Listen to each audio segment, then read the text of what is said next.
Alright, hello everyone, welcome to another VOD review video. I decided that I would take the time to, instead of just uploading a normal gameplay, that take the video of the game that I would have uploaded to YouTube and instead just record myself talking over it, kind of explaining some of the ideas behind the decisions that I make in the game, and hopefully they will be useful in some sort of way. Now, normally for these educational type videos, I think it'd be better to just lay it out and actually, write down a script and like plan out things that I want to talk about and then show like good examples of those things, which I'll probably try to do in the future. But I've done very little of this type of educational content before, so I'm still just kind of like getting used to it and seeing what I want to do with it. So bear with me, throughout this video, but we're gonna see what we can do. So I picked this game. We went 16-3, I'm pretty sure. So it was a good game. It was a good game to make a tuber out of. But I decided, you know what, we need more VOD reviews, more educational stuff on the channel. So why not make a video? And just said fuck it, started recording. So we'll see what happens. I don't know where this is going. If I'm even gonna talk about anything useful in this that I haven't already talked about before. Especially if you watch the streams often, and I probably talk about the same shit on there all the time too. That's my problem with making educational stuff, is I feel like I won't really provide anything new to it, in terms of like the champion or the game itself, when there's plenty of other sources out there for this kind of stuff. So that's why I'm kind of like hesitant to do it. I guess I sort of have like imposter syndrome about it a little bit, but regardless, people want this kind of stuff. People ask for it, so I'm gonna fucking give it to them. So fuck it, dude. So already off the bat, we're starting against Draven Karma, and we have Maokai support, and of course, your boy's playing Ezreal. Now this lane is dangerous. That's one word to describe it. Very dangerous. The Karma poke, and of course Draven, the way that champion plays is all he wants to do is poke the shit out of you, but also just try to all-in you, right? So any sort of misstep that you make in the lane against a Draven that knows what they're doing is obviously going to be very dangerous and could possibly cost you and your support their life. Or hopefully just your support and you don't int yourself, right? Hopefully none of you die, but regardless, basically the way this lane's going to play out is that Maokai and I are just going to be sitting back and farming for the most part. There's not really a whole lot else that we're going to be able to do in this lane. 1 second, sorry, I'm adjusting stuff on the other screen. Okay.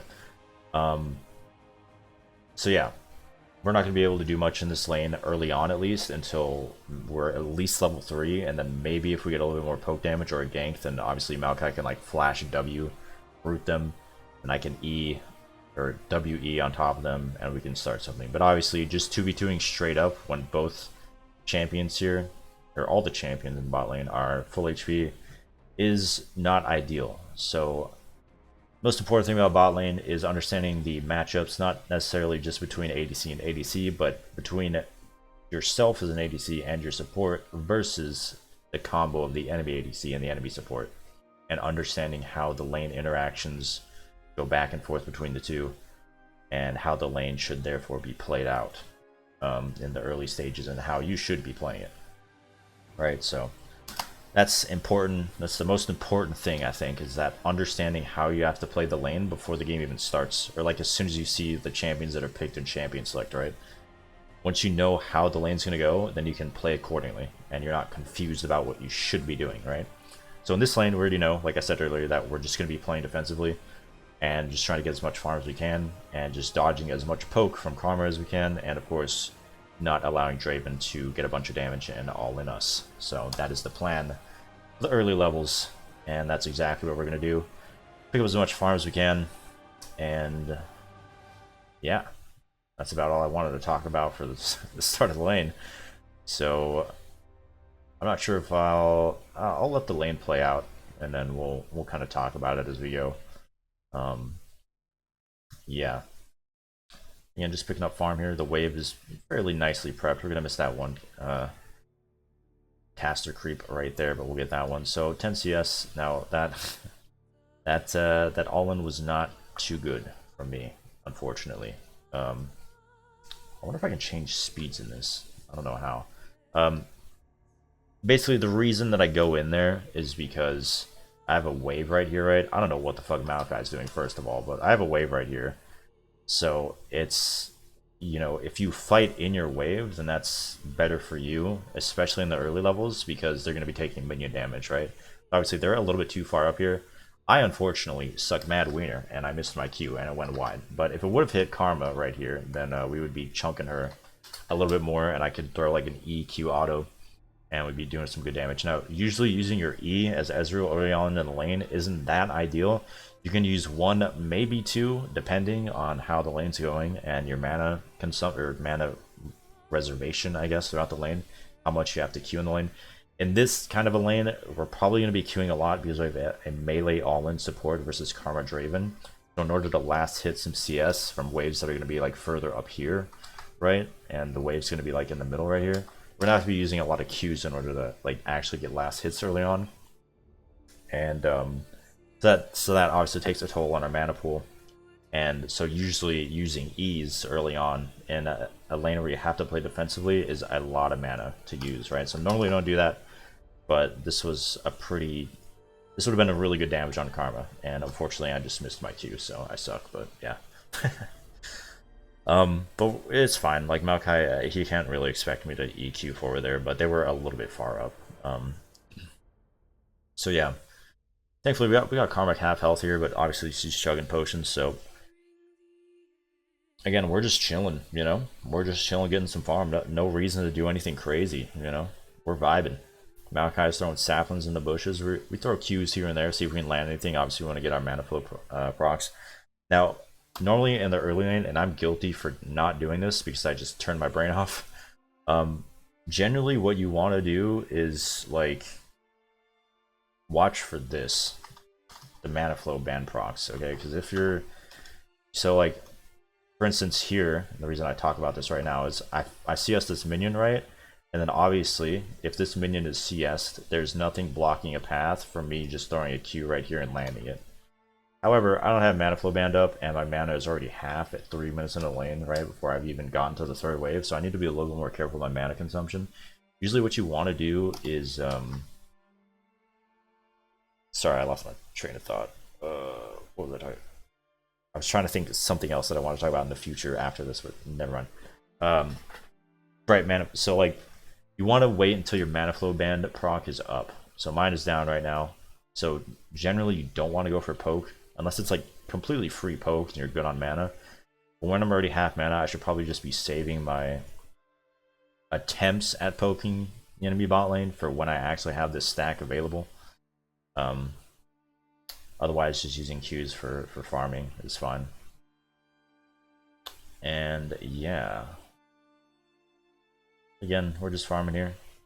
Nothing too special. Karma actually throws... I think this is the game where I play against this Karma that throws a lot of W's in lane. Which is really weird. Like, they don't throw it to actually land it. They just throw it just to do, like, the 20 damage that it does on the first rock. And then, yeah, this is really bad. Obviously, if I land my W here, Draven's in a really bad spot, and I have my wave right here to help me out. If I land my W, and then I can E auto Q, and it would obviously be good because I have Maokai with me. And we'd be able to get some good trade damage onto Draven. Fortunately, again, I suck. Missed my W. So the lane is going fantastic so far. I'm down on mana, and I'm missing like 300 HP, 200 HP. It's fine. Karma does the same thing again. It's kind of weird, but yeah, we obviously looking at the health bars here and the mana from Draven and Karma, like we don't want to be playing aggressive. It's just unfortunate that I was apparently just not having a good game at the start here, just missing a bunch of spells. We got our mana flow band proc there off that Q, which is nice. I walked way too far up here, by the way.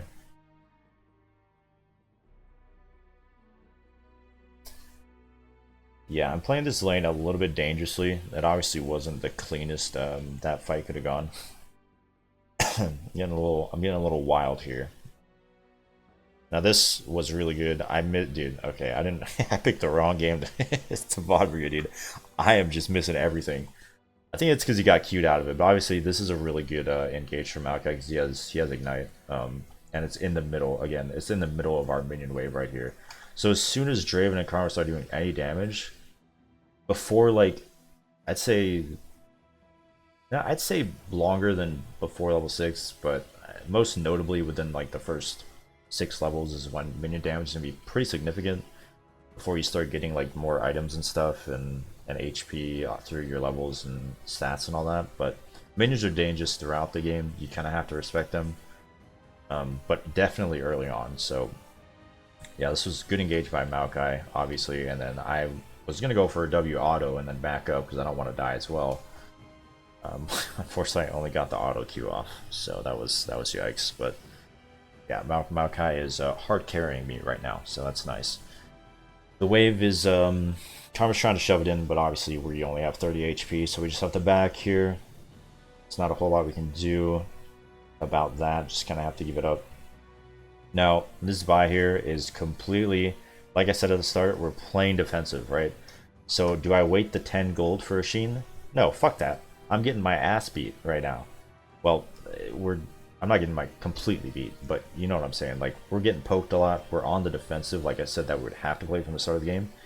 And when you're playing like this with an engaged support like Maokai or Leona or Thresh or something like that against this sort of matchup bot lane, the only thing you're looking to do is get the farm that you can, and then you look for those small windows of opportunity to engage on the enemy, like Maokai did, and get a kill and get a pick. And then you can start snowballing from there, right?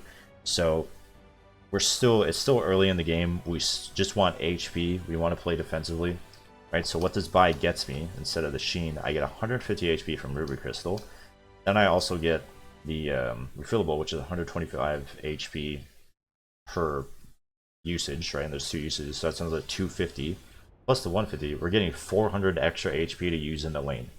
That is insane for 5 minutes into the game. That is really good, right? So we're going to be able to sustain. We got our tier to start stacking. Yeah, we're going to be missing out on a little bit of damage. It doesn't really matter that much though, because this lane we just need the defensive capabilities. There's also another reason why Divine Sunder is so good. The 400 HP and the healing that it gives you, that didn't get nerfed. It was only the damage that got nerfed when Riot did change that, when Divine Sunder was OP, right? The healing stayed the same, so it's still a really good a good item to buy. So that is the reason that we go for the Ruby Crystal and refillable. And also, I'm sorry if I say or like a lot. It's just in my vocabulary, and I feel like when I make these kinds of videos, I just have to keep talking as much as I can. Get all the information out. So, yeah. Just a heads up. I noticed I do it a lot when I look back in the videos, and I'm just like, fuck. I wish I'd stop doing that. And then I just keep doing it, and it's like, you know what? Whatever, dude. I'm gonna keep doing it anyways. So, yeah. Again, we're obviously not looking to hard engage on Draven right here until we get our team. The backup Draven is kind of trolling this game. I think I've played against quite a few Dravens lately. I'm not sure if this is the one that goes like 0-8 or whatever, but I've been playing against some weird ass Draven plays lately, dude. They've been feeding their ass off. But anyways, 69 gold, nice. That's how much we got from that assist. Decent game from Rengar. I mean, yeah. So as soon as we get that kill, obviously we got this huge wave here. I'm sorry if I say obviously to you. It's probably not obvious to everyone, but we got a huge wave here, and there's nobody in the lane to defend it, obviously, except for Karma if she is bot lane. So we just hard shove this into the turret. That will deny Draven the XP and CS as the turret kills it. So that is why we are hard shoving and not doing a freeze or anything. However, if they had like a big wave stacked up and it was pushed into us, like right here, and we froze it right here, as like a huge enemy wave, then obviously we would just freeze instead, and that would be our way to deny XP and CS. It's kind of what you want to think about when the enemy laner isn't in your lane. You want to think about, how can I put pressure or get a lead in the game, right? Through just the minions themselves. If Draven is dead or just not in the lane, and same with the support, then what can you do with a minion wave in order to deny them CS? If the enemy has a big wave that's shoved into you, you can just freeze it down here, closer to your turret, and then that just kills your own minions and denies the enemy golden XP. That's what freezing is all about. It also works the same way with hard shoving and pushing into turrets if they're dead, and you don't have a wave to freeze, then that would also be the other way of doing it. So that's what we do here. Shove that in. I just go and help with Drake here because it is kind of an early Drake, and obviously they just use a blue trinket, so there are some gamers around here that I don't want my team to just get jumped on by Karma and me not be there to help them fight her off, right? Obviously I could have gotten like a turret plate, but I just wanted the safety of my team getting the dragon, because I've been in those situations before. There's only one person on the map. There's only Draven, so there could have definitely been a Karma and a jungler on their way to contest that dragon, even though they shouldn't be because they're missing their ADC, right? But they, if I'm bot lane, you know, shoving the turret, then they could. So, but to be honest, I haven't been paying attention to the mini map while watching this back, so I'm not even actually sure where Kane was. But yeah, we got a reset here. What do we get? We have, yeah, I mean, we already got our HP for sustaining in the lane, so generally you don't want to wait for items, but Sheen is pretty important, and I should have it at this stage of the game anyways, so we're just going to go ahead and wait for the 15 gold and actually buy it here, and then we'll actually start to have our damage in the lane for when we get those nice engages from Maokai or Rengar. And yeah, same old, you know, we come back in the lane, we're not really too worried about doing anything crazy, we're just trying to get our farm. And then I throw my W there on Draven, not because I'm actually going to take it, because if I E forward into Draven Karma myself, I'm probably going to have a bad time, right? But I've talked about this in my other video. If I just throw my W on him, it scares the shit out of him, dude. Like, he just starts running away, he starts, like, look at him. Like, he starts flailing about when I throw my W at him. So he's not autoing the turret, he's not trying to pressure me and auto-attack me, right? He's like, oh shit, dude, I got Ezreal W on him, look at him. He's playing far back, he's scared, he's like, this dude's going to jump on me. He's gonna land a Q or some shit. It's like, no, dude, I'm chilling. I'm now that he's backed off, I'm getting my farm, you know. So, and then yeah, just always looking for opportunities to throw poke is good. Or a nice E auto Q there. That's the thing too, is immediately it's sort of like, so before I make this play to like E in and auto Q him, there's a couple things that I already take into account on my screen before I make the play, and to make sure that it's a guaranteed good trade, right? One of the things is the minion wave. Again, I've talked about this in this video probably like 3 times now. Minion wave's in our favor, so if they try to trade onto us, it's usually bad. Also, if I E forward onto them, get the auto Q off, and then I can just immediately run back into my wave and they can't do anything. They can't chase me. What are they going to do? Chase me into the Maokai? Like, Maokai will just W him and fuck him up, right? So I can just get free damage here because of how far Draven is pushed up when he doesn't have any minions on his side to block anything, and how I already have all these minions here. So it's a free trade, 100%. And then as you can see, as soon as I go in, E auto Q, land that. That was a nice Q past that minion. I immediately start queuing commands to walk backwards, right? To get back to the safety of my wave. So he can't do anything. He tries to walk up, but you know, I don't give him the opportunity to try to get any damage back on me. And then yeah, just always looking for opportunities to land Qs. Obviously this is a really good one. They're kind of like, again, they're pushing up past their minions, they're just letting me land free Qs, so I'm going to take it. Always look for those opportunities. Again, and playing as Draven too is like, this dude literally throws a Q and you know where he's going to walk. And so if you're playing Draven into Ezreal, you really have to pay attention to where your axes are landing, because look at this. I land a Q there. He walks back, he throws a Q, but he paths forward with his Q instead of like, you know, this way or this way. Like he should path like this way. I just accidentally made a heart. There you go, nice. He should path this way behind his minions, but he passed like right here. And of course, look, I have my abilities up, so I'm just gonna throw them and get some free damage on him. Actually, usually like it would be better there to predict it and throw a WQ, but that also does take longer to throw the full combo before you can react to dodge it. And then yeah, we've already gotten enough poke out now. I landed like 3 Qs in a row. Maokai engages, boom, easy kill. You know, it's that simple. And then I flash missed my Q. And yeah, and we're trolling, but then Karma trolled back, so it's all good.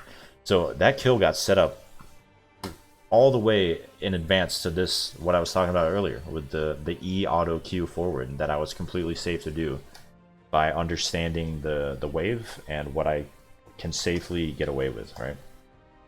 Like, just watch this again. Like, we set this up 20 seconds in advance with our poke, and it was just so simple. And again, I'm not like playing like I'm trying to hard to win the lane or anything. It's not like I'm playing super aggro and I'm like, oh yeah, dude, like, fuck getting the CS. I'm gonna do as much damage on this guy as I can. No, I'm chilling. I'm getting my farm. I know how to play the lane, but I'm capitalizing on the enemy's mistakes and I'm paying attention to what they're doing too, right? So this Draven just terrible positioning and positioning of his axes. So I'm like, dude, this guy's just walking up. He's making it so easy knowing where he's gonna be. I just land like, yeah, 3 good trades or 3 good Qs in a row, and then he's instantly in range for getting killed. And then there you go. Now if guy jumps on him, boom. Land the W auto, he's dead. And then this would this would have been a kill if I didn't miss my flash Q. But thankfully the I think the Karma Shield wore off right when my auto went through on the W. Or maybe it just bursted through the shield, I don't know, because I had like max conquer stacks, I think. But yeah. So that's a perfect example of like a good trade, and just knowing knowing in advance what you can do and get away with safely. That's kind of like the way I like to play too, is I like to play with less risk involved. So everything I did there against that Draven, there was almost no risk involved in me throwing any of those Qs or taking any of those trades against him. I literally gave him 0 opportunity to do anything to me to win that, you know, to win the fight, or to yeah, like put any damage back onto me. That's kind of like the way that you should look to play. It's hard because you have to play like kind of like almost perfectly, and obviously you know how life be, nothing's ever perfect. So here I inted, yeah, so that sucked. Let's see what went wrong here. So obviously I'm landing good poke again, but they're hard committing on me. I think my mistake here was charging up the ult. I thought I could burst and then just E away, but obviously I got rooted, and I queued up my ult in the middle of Karma root. I could have E'd away or just stayed in place. I really wanted to land the W damage on the Draven. Either way, it's still a good trade, but I definitely could have played that fight better. I played way too aggressively there. Either way, though, their bot lane is 1-7 right now, and we're just popping off. So that's all fine and dandy. I have already talked about some good stuff in this game already. So what the fuck happened here? That might just be good enough for a video, honestly. I'm not even 10 minutes into this fucking game either. I just can't. So, man, this is why when people ask me for advice on like Ezreal or ADC advice, I just can't, like, I can't think of anything to talk about, because if I go and look at an actual game, there's like a million things to talk about, and I can't like get to it all, and I can't give like one single tip that's good or useful that would just all of a sudden make you a better player, right? I think doing these VOD reviews is actually really useful because I can actually talk about the things that are important and go more in depth into them.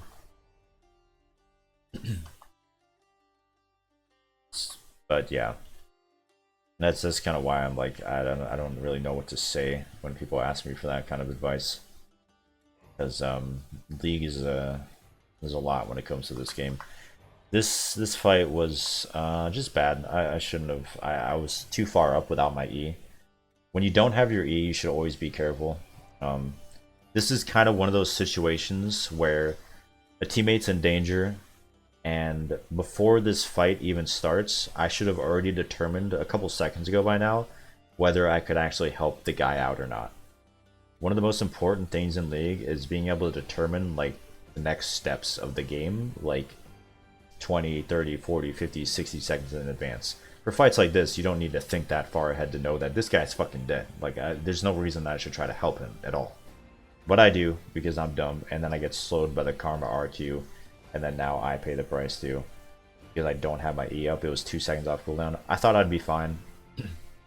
In any other situation there, I probably would be fine, but I pushed up a little bit too far there. Also, I'm going to take a drink of water, because I've been talking for like 25 minutes straight. Draven, yeah, I don't know what he's just kind of hinting at this point, so I don't really know if there's that much to talk about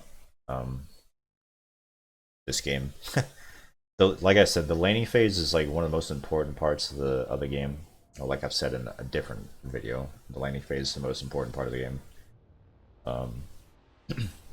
So making sure that you get really good at that is important to doing well in the mid to late game. Obviously, there's a lot of good stuff to talk about in the mid to late game as well, but early laning phase and farming in general is important. My farm actually, this game isn't that good because of all the fighting that's been going on. We probably could have done a little bit better in it, like when we died. We shouldn't have died, but you know. Sorry, I'm just drinking some water right now. Alright, so the laning, I mean, we're still in laning phase because the towers are up, so I guess we'll keep checking it out and see what happens. Might as well see if I can get through the whole game here. Might have to speed things up a little bit. Just as, you know, so much to talk about. At this point, though, so what I talked about earlier was how we wanted to play the lane defensively, right? To look for those opportunities in order to engage on the enemy and make things happen. But it wasn't really our initiative to do so. It was more so just getting the farm. And if Maokai, for instance, if Maokai was a bad player and a bad support, then at least we would have the farm and everything to back it up, and we wouldn't just be hard inting into the lane, because we knew how the lane was going to play out already. But thankfully Maokai's are doing well, and we're now at a point into the game where we can pretty much just start fights on them whenever we want. I mean, I'm literally level up, I have double buffs, and I have Divine Sunder, so we definitely win fights. However, even with that being said, and this is kind of a meme, I feel like, we still have to be careful of the 1 in 5 Draven and the 0-4 Karma, because despite me being fed and being ahead, and this is a very important lesson to learn, is despite you possibly being like 10-0 in a game, you can still get one shot by champions in the game that are like 1-0 with, you know, 10 CS a minute or whatever. Depending on the champion, right? And the way you, just because you're fed doesn't mean you can just throw all your knowledge out the window and just start running into the enemy team. Sometimes you can with certain champions, maybe, yes, but not with most of the cast in League, I would say. And just in general, the way you play shouldn't be like that anyways. So yes, obviously if I'm going to just E into Draven Karma here, I'm probably going to take an RQ to the face and then a bunch of Draven axes and an ult and just die. Right, so I still have to play a little bit more cautiously and get some poke out first before I just all in, right? That's the way Ezreal plays anyways in fights. But yeah, that's pretty much what we do here. But the reason I say it's a meme is because, like, yeah, you can be like a fed ADC, but you can still get one shot by like a Zed or a Fizz that lands an ult on you, right? Like, those are very important abilities that you have to be able to dodge, like out for as an ADC. So when you're fed, you know, just make sure you're still keeping calm, cool, collected, you know, the 3 C's, as I say. And if you're doing that, just continue playing your game and continue playing well and calculated, then you're gonna have no problems winning the game, right? And not getting killed by that Fizz that's 2-0. But yeah, like we just get some poke out here, and then we can just initiate on the fight. Obviously, because we're fed, it's way easier for us to just land like 1 Q or 2, or just a little bit of damage, and then just all in, rather than having to play more cautiously around these two, because we're so fed, we just do enough damage. So we can all in a lot easier. We don't have to play like that carefully. But still, you have to take the precautions when they're appropriate to take them. A little bit of trading on the Kayn here, but we're just trying to get this extra wave shoved out while we get Drake. There's nothing really that Kayn can do to me. Even if he jumps on me, I can just run to Maokai and Kayn, or sorry, Maokai and Rengar, and they'll help me out. And there, that was a pretty good trade by me, if I do say so myself. I mean, land a nice Q there, W, E, proc the W, land the Q, and then boom. And then obviously Draven doesn't do enough damage because I'm tanky with that Divine Sunder, baby. That's why we build it right there. Get all that extra HP and healing. Now this was honestly not the best way I could have played this, because I'm just kind of face tanking a Draven and Eing into the turret like that when my teammates are like all the way up here and not necessarily like ready to dive into the fight was risky, because obviously I would need to jump on my Draven and potentially Karma if she was ready to jump on me too before my teammates were going to commit to the dive. So this was a little bit risky. If I took a little bit more damage here, or Draven had like one more stats worth of item, I might have, maybe I could have died. But or if he flashed my ult, you know, if he flashed my ult, I probably would have lost this fight. So it was a little bit dangerous. But yeah, always be careful. Like I probably shouldn't have dropped down that low. I shouldn't have risked it that much. I can give up like 1,000 gold bounty. So always look for things that you can do better, you know. Yeah, we just push the turret here, push out the waves, go for another back. Nice 2100 back here, so we'll go for our completed boots and a warhammer. If I had 2500, I'd probably just finish my mana mune. Well, maybe not, because our tier is only at 210 stacks, so it's not really gonna do a whole lot for us. But completing mana mune, even without having tier stacks, is still really good, because that item gives you a lot of AD based on your mana. So, excuse me. So it's actually not that bad. Alright, so let's take a look at the macro game now that we're into the mid game, right? Usually mid game ends once the 2 towers are done, but well, whatever lane, once the towers are starting to go down, then rotations start to happen on the map. Usually about, depending on the game, could be usually around 10 to 15 minutes, usually 15 minutes or something like that. Now, this is probably not going to happen. Sorry, I'm drinking a lot of water right now because I'm talking a lot. This is probably not going to happen in lower elo games, but generally in the higher MMR, once the bot turret goes down, like we put pressure and we got this turret, and as you can see, all these turrets are up here, all these turrets are up here. The only turret that has been taken on the map is bot turret. So what we're going to do is bot lane is we're going to rotate mid, and we're going to start putting pressure on this turret. Now, we don't necessarily have to put pressure on this turret itself. We just have to put pressure in this lane and in this general area of the map, because what that does is that pressure now expands out like this, right? If me and Maokai were to stay bot lane and Akshan came and stayed mid, the only pressure that we're putting here is like nothing. Like, we've already gotten this turret. They're not going to defend the turret here, right? Our pressure only extends out like a little bit. So we kind of have, like, even if we shove this out, like, we can't safely go and start hitting this turret, because it's very easy for them to just commit forces into bot side when we're pushed that far up and just start killing our ass, right? So the ideal thing here is that the mid laner, who usually mid laners, mages or mobile champions or whatever like that, will go bot, they'll clear out waves, and then they can rotate towards mid lane or into jungle if your jungle decides to invade. Or if there's dragons up or whatever, they can be there for that, right? And then now, with 2 champions mid lane, and of course usually the enemy ADC and bot will be there, or ADC and support will also be in mid lane, we still have the pressure advantage because we just shit on them bot, right, and got their turret. So it doesn't really matter if they switch their 2 champions to mid as well. That's how it goes. But we will obviously be putting more pressure out onto the map. So anything that happens on the map, whether it's Rift Herald, Dragon, fights in the enemy jungle, fights in top side, fights in bot side, we can be there for that. And if nothing's happening, then we can be here to continue pressuring this turret. And the nice thing about getting mid turret is that now it's much harder, like, it's much harder for them to have their own pressure on the map. So, right, like, they have like this line, right? If they have all their turrets up, and we have this line too of like safe areas for us to go and start to put pressure onto the opposite side of the map. But when we start taking turrets, right, like we took bot side, now their pressure is kind of like this, right? Like, they can only safely go so far out now, instead of like this. Now they have like this area, right, that's a little bit you know, like, they got to be careful. Like, they have to be more careful on this side of the map now, because they don't have this turret to fall back to. It's less pressure for them. And as I was just saying a minute ago, if we get eventually siege this mid turret with this extra pressure that we put on the map, then their pressure, if they still have their top turret, sort of becomes like this, right?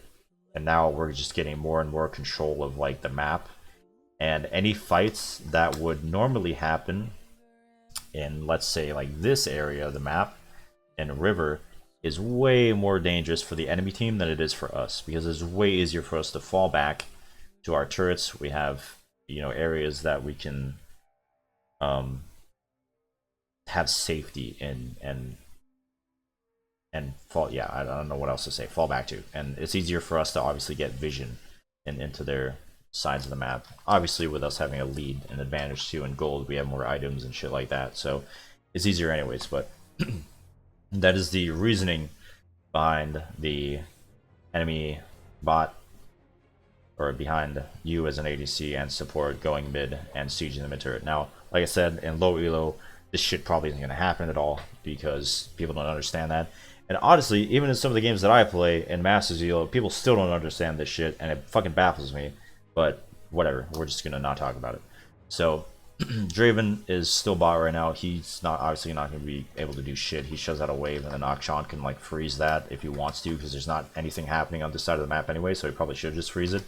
If the wave's big enough, I don't know if it is big enough. It kind of looks like there's like 4 minions there, so maybe it's not, unless he's able to like capture it and put it in a bush, but that's a discussion for another time. But Draven and Karma should probably rotate mid.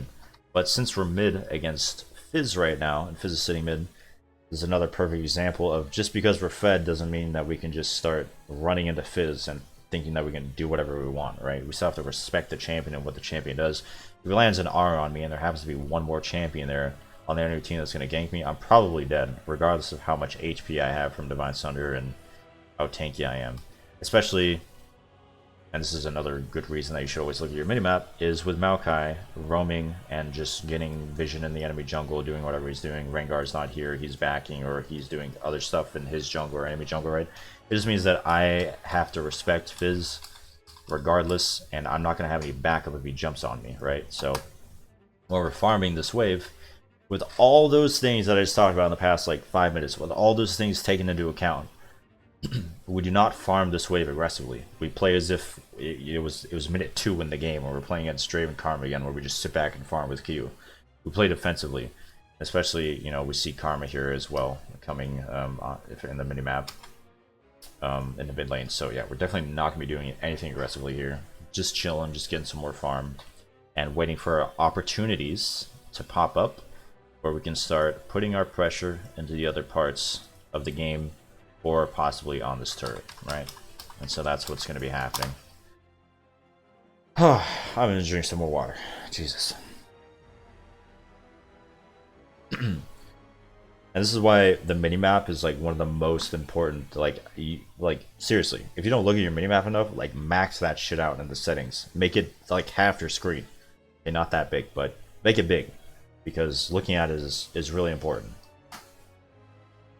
for all these things that I've been talking about, you know. And then yeah, Maokai is just fucking crazy, but he's a good kind of crazy, so he's able to do stuff like that. And she was already low from getting poked out, and yeah. And Draven's just trolling. I don't know if Draven thought I just wasn't gonna land my abilities on him, like I don't play the champion or what, but maybe because I missed the first Q, he's like, oh, I got this guy. But I mean, he's catching axes at the same time, so it's kind of obvious where he's gonna walk.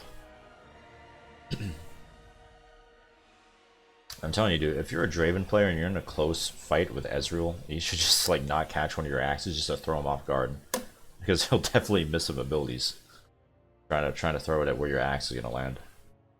But yeah, so we got this turret off of those 2 kills. And like I said, even if we didn't get those 2 kills and we're just slowly putting pressure, we're just shoving waves into the turret, and then you know, putting pressure. Like if that fight didn't happen and their bot lane was actually playing properly this game and defending their turret along with their mid laner, then we wouldn't be, you know, able to get this turret. That'd be fine, like I said, because we can put pressure in other parts of the map for fights and objectives that happen, right? Man, I'm just gonna throw my voice out the window if I keep doing this. Crazy. Alright, so yeah, we get the turret, and then we have a lot of teammates here, so we can play kind of aggro, get some more damage on this turret. We're not really getting damage to obviously take the turret. It's not possible right now with everyone on the enemy team being up. But yeah, I look at my minimap a lot. I actually think I look at my minimap the most in like the mid to late game. And I should actually focus on doing it more in the early game, because the early game is also important for watching what's happening on the map with your jungler and the enemy jungler. It's very important to see where they are and what they're doing, and you can play accordingly to that, right? I was walking up to help Mordekaiser here, but he's got it. He's a boss. And Draven is just walking up and inting again. So, yeah. It's very unfortunate. Yeah, Draven's not really like looking at his minimap. He's not really respecting champions that are out of Fog War that could potentially come into Fog War.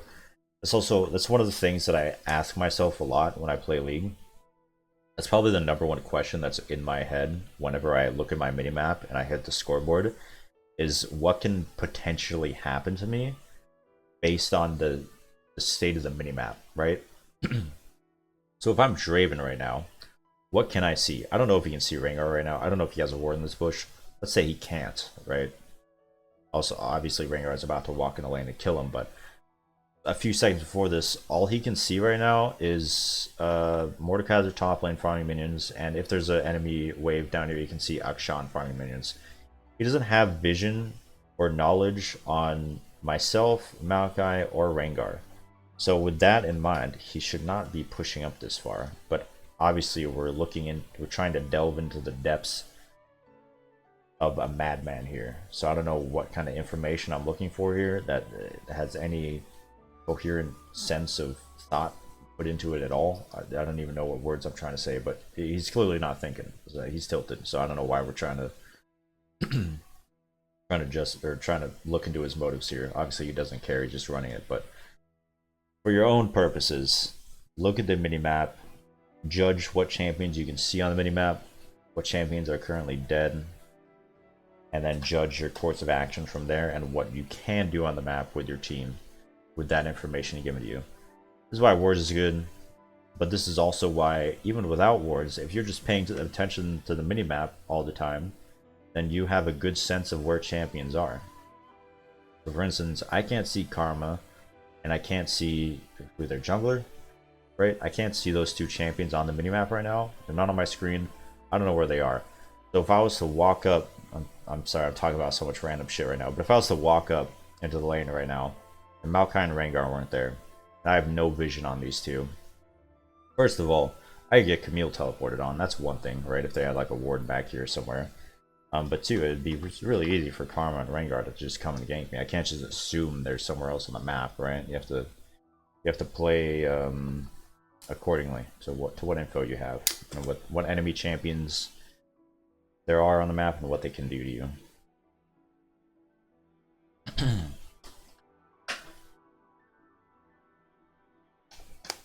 Okay, we're 43 minutes into this recording and I'm 16 minutes of the game. Nice. I feel like everything I've talked about has been pretty useful though. Right here, like I said, the three were dead and I had vision on Kayn bot side.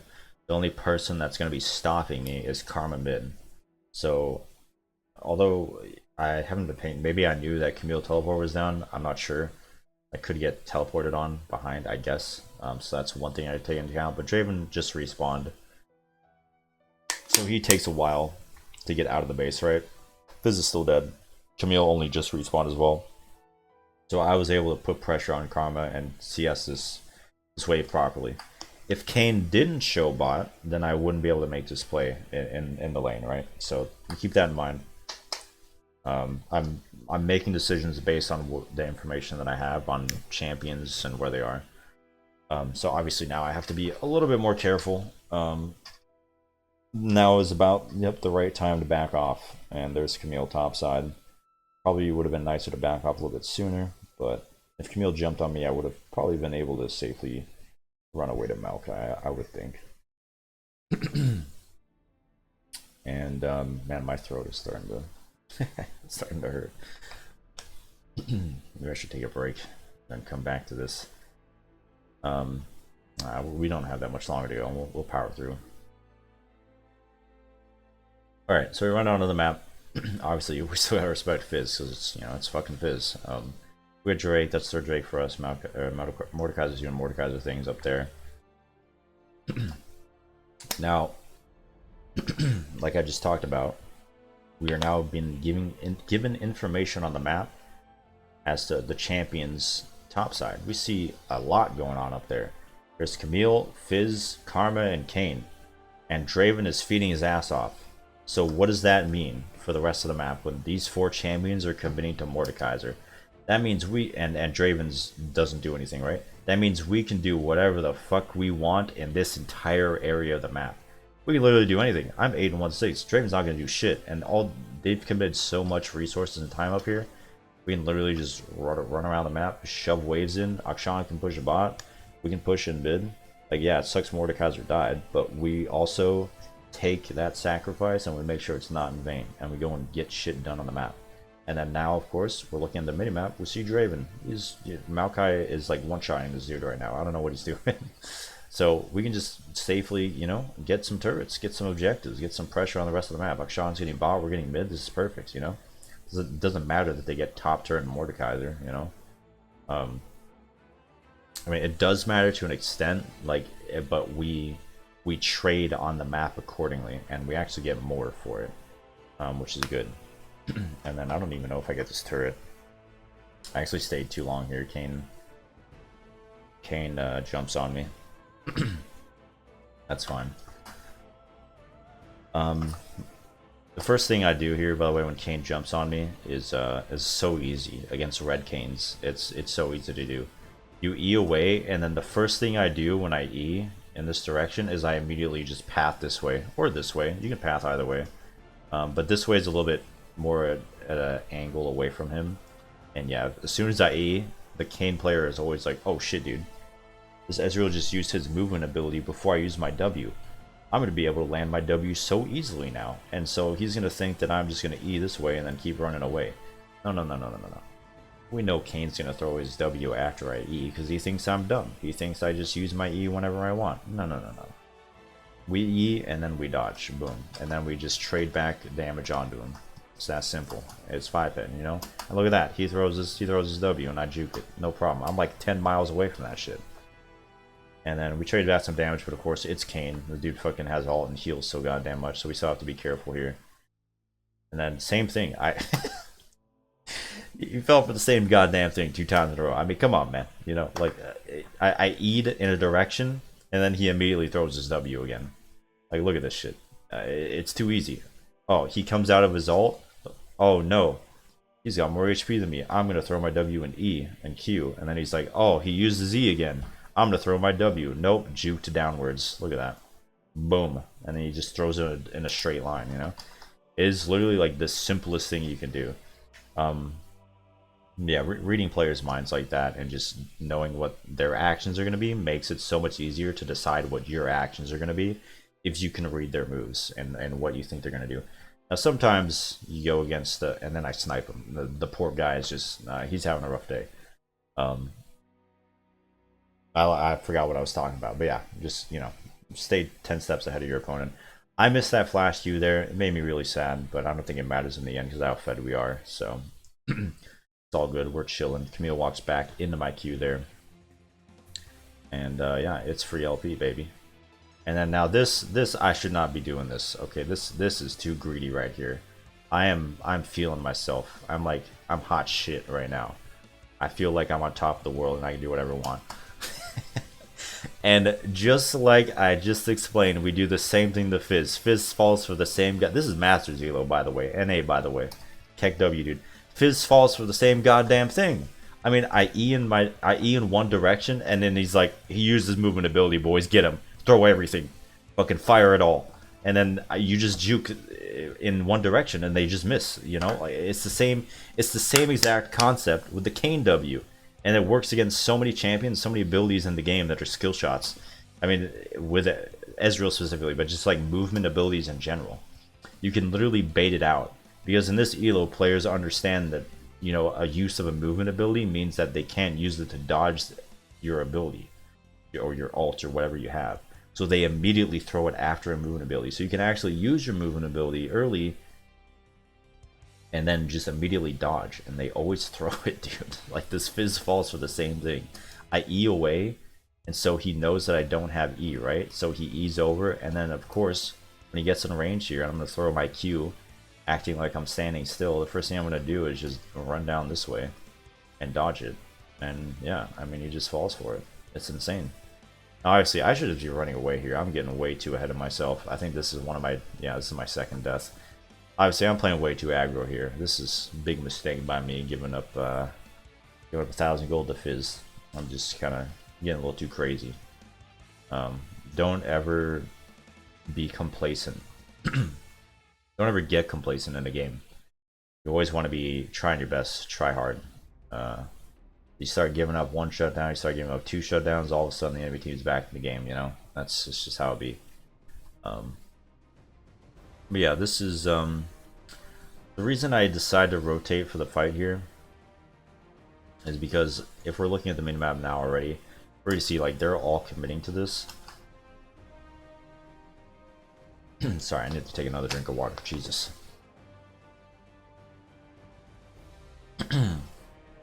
Alright, so we see the enemy now. At this point in the game, it's already 37 to 13, so but there's still important stuff to talk about regardless of the score and how bad the enemy team is playing.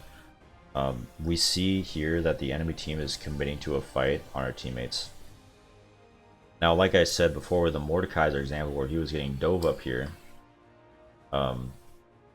that leaves the rest of this map open, right, to do stuff.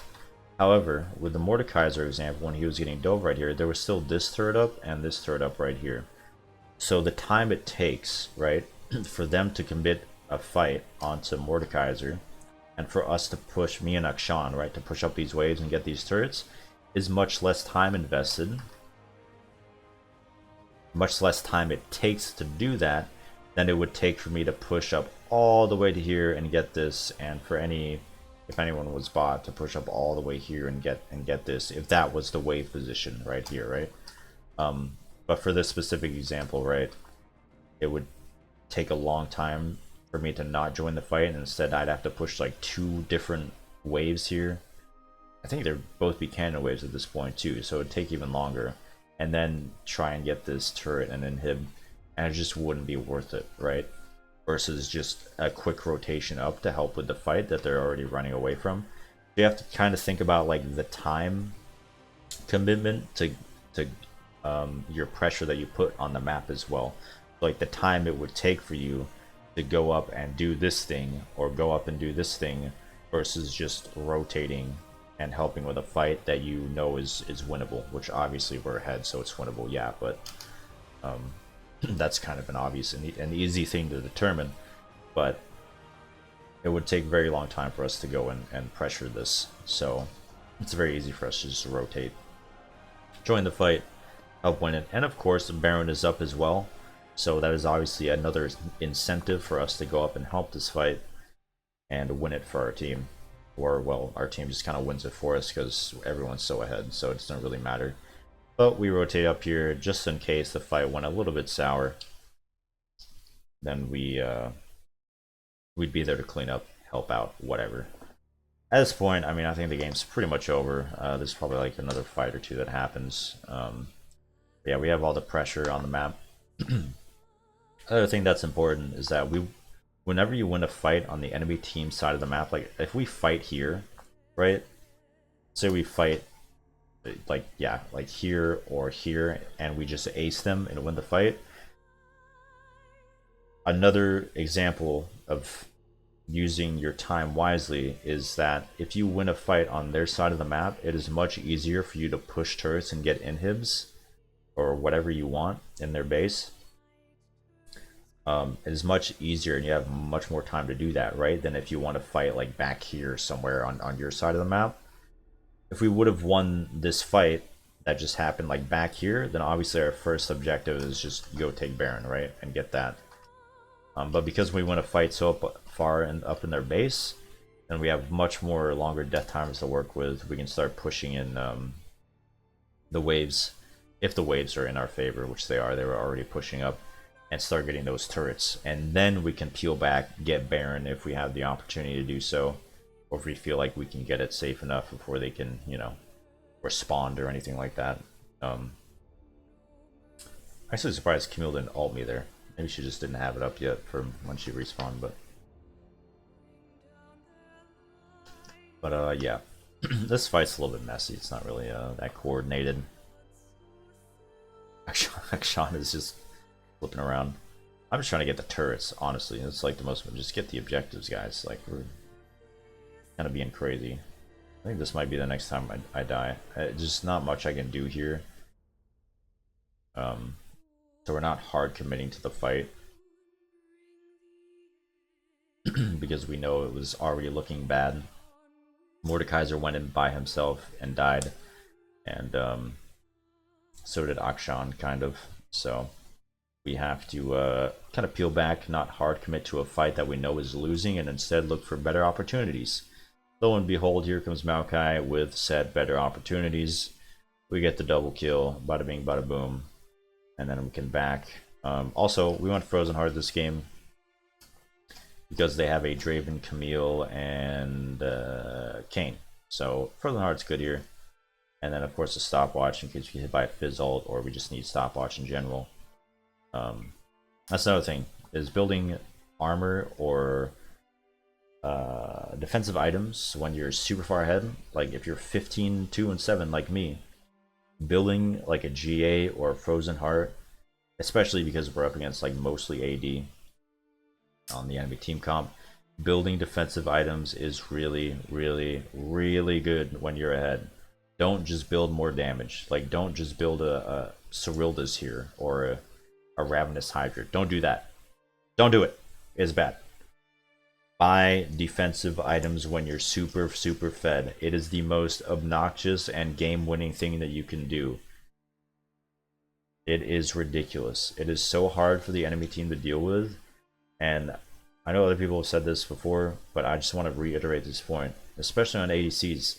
Buying a defensive item like this when you're ahead makes you like, you don't need more damage at this point. I don't need more damage to just one-shot the Draven or the Karma, or just to deal damage in team fights.